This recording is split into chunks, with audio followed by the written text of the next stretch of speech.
একজন এসে বলল, ভাইজান আপনার মেয়েরে দেখলাম আরেক ছেলের সাথে বাজারে ঘোরাফেরা করে, ওই রমনার বটমূলে দেখলাম আপনার মেয়ে আরেক ছেলেরে নিয়ে ফষ্টি নষ্টি করে, লোকের কথা বিশ্বাস করে বাসায় যে মেয়ের চুলের মধ্যে ধরে মাইর, আইজো মার কাইলো মাইর। এরকম হইতে পারে না? হয়তো ওই লোক আপনার মেয়ের মতো দেখতে আরেক মেয়েকে দেখছিল। এরকম হয় কিনা সমাজে? একজন এসে বললো, ভাই আপনি এখানে ভাবিরে তো দেখলাম ওই জায়গায় আরেক লোকের সাথে ঘোরাফেরা করতেছে, খবর রাখেন না বাসা?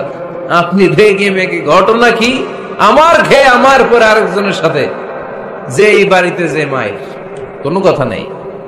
দেখবেন যে ছোট্ট মারামারি থেকে এই ঘটনা অনেক সময় বিচ্ছেদ বা ডিভোর্স পর্যন্ত গড়ায়, ঠিক কিনা? ওই যে শোনা কথায় কান দিছে, ফাতাবাইয়ুন, আপনি চেক করেন নাই। হয়তো আপনার স্ত্রীর মতো দেখতে বা আপনার স্ত্রী যে জামা পরে, যে পোশাক পরে, এরকম পোশাক পরে আরেক নারীকে দেখছে, আপনার বউ না এটা। আপনার মেয়ের ব্যাপারে যে তথ্য দিয়েছে এটা সঠিক নয়।